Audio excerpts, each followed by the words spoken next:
আসসালামু আলাইকুম। সুপ্রিয় ভূমি মালিকগণ, দলিল যার জমি তার, এই তথ্যটা কতটুকু সত্য বা যৌক্তিক এবং দলিল যার জমি তার নাকি দখল যার কার্যত জমিদার বা জমির প্রকৃত মালিকানা কিভাবে প্রমাণ করবেন বা বুঝতে পারবেন, সেই বিষয়ে আজকের ভিডিওটা খুবই গুরুত্বপূর্ণ। এবং প্রত্যেক ভূমি মালিককে জেনে রাখা উচিত যে দলিল যার জমিদার নাকি দখল যার কার্যত জমিদার বা দলিল যার জমিদার, এই বিষয়ে আজকের এই ভিডিওতে বিস্তারিত তথ্য নিয়ে আলোচনা করা হবে। সুপ্রিয় ভূমি মালিকগণ, দেখতে পাচ্ছেন দৈনিক জনকণ্ঠ অনলাইন পোর্টালে প্রকাশিত একটি প্রতিবেদন। দলিল যার জমিদার নাকি দখল যার কার্যত জমিদার, এই বিষয়ে আজকের ভিডিওতে আলোচনা করা হবে।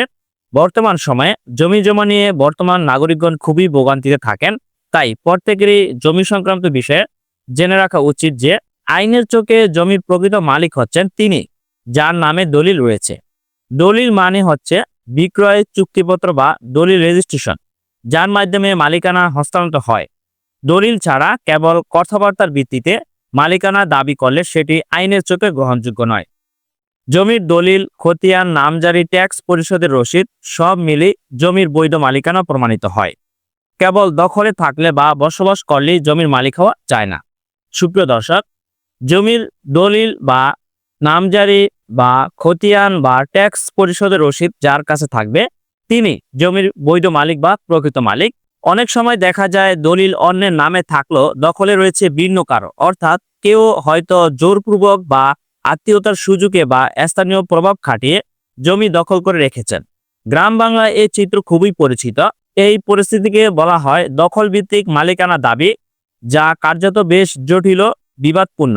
দীর্ঘদিন ধরে কেউ যদি দখলে থাকেন এবং প্রকৃত মালিক কোনো পদক্ষেপ না নেন, তাহলে ওই ব্যক্তি অধিকার দাবি করতে পারেন শত সুরক্ষা আইনের অধীনে, যদিও তা প্রমাণ করা কঠিন। আইন যা বলে, নির্দিষ্ট প্রতিকার আইন 1877 ধারা 8, এই ধারায় বলা হয়েছে যে ব্যক্তি অন্যায়ভাবে জমি থেকে উৎখাত হয়েছে সে ব্যক্তি তার দখল পুনরুদ্ধারের জন্য আদালতের শরণাপন্ন হতে পারবেন। অর্থাৎ মালিকানা থাকা সত্ত্বেও যদি কাউকে বেআইনিভাবে জমি থেকে উচ্ছেদ করা হয় বা দখল থেকে সরিয়ে দেওয়া হয়, তবে তিনি আদালতে মামলা করতে পারবেন এবং এবং জমি পুনরুদ্ধার করতে পারবেন। জমি পুনরুদ্ধারের 4টি গুরুত্বপূর্ণ শর্ত, কিন্তু এই ধারা অনুসারে মামলা করতে হলে 4টি মূল শর্ত পূরণ করতে হবে। আপনি জমির প্রকৃত মালিক কিনা, জমির মালিকানা প্রমাণ করার জন্য প্রয়োজন হবে বৈধ দলিল, খতিয়ান, নামজারি কাগজ ও ট্যাক্স পরিশোধের প্রমাণপত্র। আপনি সত্যিকার অর্থে জমির দখলে ছিলেন কিনা, অর্থাৎ আপনি জমিটি ব্যবহার করতেন, চাষ করতেন বা বসবাস করতেন কিনা, এই প্রমাণ দিতে হবে। আপনার সম্মতি ছাড়া অন্য কেউ দখল করেছে কিনা। যদি জোরপূর্বক বা প্রতারণা করে বা মালিকের অজ্ঞাত ছাড়ে কেউ জমি দখল করে নেয়, তবে সেটি বেআইনি দখল হিসাবে গণ্য হবে। 12 বছরের মধ্যে মামলা করা হয়েছে কিনা, জমি বেদখলে 12 বছরের মধ্যে মামলা না করলে আপনার মালিকানা দাবি প্রেসক্রিপটিভ রাইট এর মাধ্যমে হুমকির মুখে পড়তে পারে। তাই সময়ের মধ্যে পদক্ষেপ নিতে হবে। 1908 সালের তামাদি আইন ও 28 ধারা বাংলাদেশের ভূমি আইন অনুযায়ী কোনো ব্যক্তি যদি টানা 12 বছর কারো জমি বিনা বাধায় শান্তিপূর্ণভাবেও মালিক সেজে ভোগ দখলে রাখেন, তাহলে তিনি সেই জমির মালিকানা দাবি করতে পারেন। এই বিষয়ে 1908 সালের তামাদি আইন ধারা 28-এ স্পষ্টভাবে উল্লেখ করা হয়েছে। তামাদি আইন 1908 ধারা 28 কি বলে? যে ব্যক্তি অপরের সম্পত্তি নির্বিচারে টানা 12 বছর ধরে মালিকানা দাবিতে ভোগ দখল করেন এবং প্রকৃত মালিক কোনো আপত্তি করেন না, তাহলে সেই ব্যক্তি মালিকানা দাবি করতে পারবেন। আর প্রকৃত মালিকের মালিকানা আইনি দৃষ্টিতে তামাদির মধ্যে পড়ে যাবেন। অর্থাৎ 12 বছর পার হলে প্রকৃত মালিক আর জমি ফেরত চেয়ে মামলা করতে পারবেন না। এতে জমির মালিকানা দখলদার ব্যক্তির হাতে চলে যেতে পারে। সুপ্রিয় দর্শক, দলিল যার জমি তার, এটা আসলে সত্য। সুপ্রিয় দর্শক, জমির প্রকৃত মালিক প্রমাণ করতে হলে অবশ্যই আপনার 4টি ডকুমেন্টস প্রয়োজন হবে, যেমন বৈধ দলিল, খতিয়ান, নামজারি কাগজ এবং ট্যাক্স পরিশোধের রসিদ। তাহলে দলিল যার জমি তার এটা আমরা বলতে পারি।